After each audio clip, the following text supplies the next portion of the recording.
Hi, I'm Kevin Tyrrell, Head of Research at the NYSE. I'm joined today by our Senior Market Strategist, Michael Reinking. A reminder to our viewers, this is for educational purposes only. The NYSE does not recommend any investments or investment strategies. Over the next few days, the Federal Open Market Committee will meet in Washington, D.C. to decide future interest rate policy. Of course, this is taking place against a backdrop of global conflict and extreme market volatility. Mike, thanks for joining us.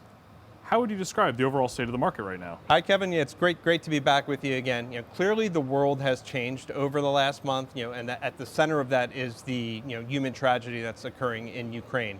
From a markets perspective, it has broad-reaching impacts as well, as we've seen volatility move higher, interest rate concerns, concerns around an economic slowdown, and even contagion risk.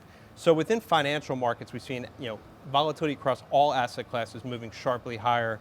And what that's done is caused the investment community to start kind of taking down risk exposure across the board. That's been playing out for a couple of weeks now. At this point, coming into this week, we've seen the S&P is down about 12% year to date. Now, Russia is a big player in commodities markets, not only in energy, but also agriculture and metals markets. And we've seen all of those markets kind of explode to the upside. So that's going to clearly add to the inflation concerns that have already been persistent. We don't know how that's going to impact supply chains at this point. And we've also seen inflation starting to impact consumer confidence leading into this. And that coupled with the move higher in oil prices is going to clearly hit the consumer wallet. And those have been precursors to a potential recession or economic slowdown in the past. So that probability or possibility has clearly moved higher as well. And then if we talk about contagion, leverage is typically at the center of every financial crisis that we've seen in history. So given the sanctions, potential bank exposure, the devaluation of the ruble, a potential Russian debt default, we just don't know where that weakness might show up. So investors have been really concerned about that. And at this point, we haven't even mentioned that markets were struggling coming into this event to deal with the shift in monetary policy. Okay, so picking up on that, where do we stand in terms of that monetary policy shift that we've all been expecting? Right, so central banks around the globe and the Federal Reserve are in a really difficult predicament at this point, as we're coming off of 2 years of extraordinary policy support, and we're just starting to normalize that at this point. We've seen economy, post-pandemic, we've seen the economies react really strong. We've seen very strong demand. Labor markets have been strong, but they're tight, and we're seeing wages move higher. But inflation has been printing well above central banks' targets. We saw CPI hit a 40-year high last week, and we need to see central banks start to tighten policy here to fight inflation. So from a U.S. perspective, we've seen rates in the U.S. have been at essentially zero for the last 2 years, and the Treasury and the Federal Reserve has been purchasing assets, treasuries and mortgage-backed securities, and we've seen the balance sheet balloon from about $4.5 trillion to $9 trillion over that time frame. So now we need to see the Federal Reserve normalize both the Fed funds rate and start to reduce the size of that balance sheet. And how we do that is still up for debate. Chair Powell is going to really need to do his best Captain Sully impression to try to normalize this policy without disrupting the economy and kind of maneuver a soft landing from here. Okay, so what are some of the specifics that you're either expecting to hear tomorrow or looking for when you start to see some of the headlines come out? Yeah, so every Fed meeting is interesting from its own perspective. Tomorrow we'll get a rate decision and an update on the summary of economic projections.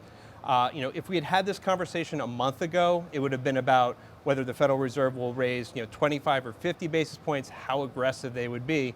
But just given the current situation, I think the Federal Reserve is going to want to maintain some flexibility, right? They want to show that they're fighting inflation, but they're going to maintain some flexibility and show that they're paying attention to what's happening. So shortly after the invasion, Chair Powell had testified before Congress. He said he supported a 25 basis point rate increase, at that point. And he said that would be, the first amongst a series of rate increases to come.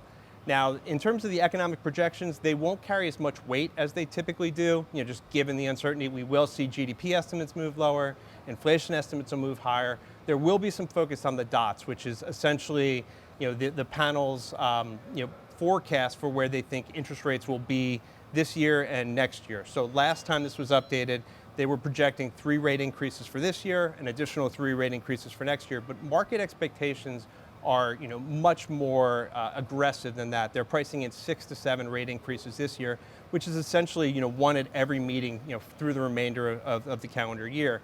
I think we'll see the dots move up to 4 or 5, but I think there's going to be a wide variance from that perspective. And then lastly, markets really would like to know how the balance sheet reduction is going to happen. Unfortunately, I don't think we're going to get that answer at this meeting. I don't think they're going to start to undertake that until later in the summer, so probably May at the earliest in terms of when we start to hear about that. The Federal Reserve has previously told us this balance sheet reduction will happen faster than the last episode, and it will happen primarily via allowing assets on the balance sheet to mature and not reinvesting those proceeds, as opposed to outright asset sales. Right, so at this point, I'm looking for something in the range of $60 to $85 billion per month. I've seen estimates as high as $100 billion, but if you run that over a 3-year time horizon, that would reduce the balance sheet by about $3 trillion. But there's so much uncertainty right now. How we get from here to there, it remains to be seen. Okay, let me switch gears to a different other market event that's going to happen this week.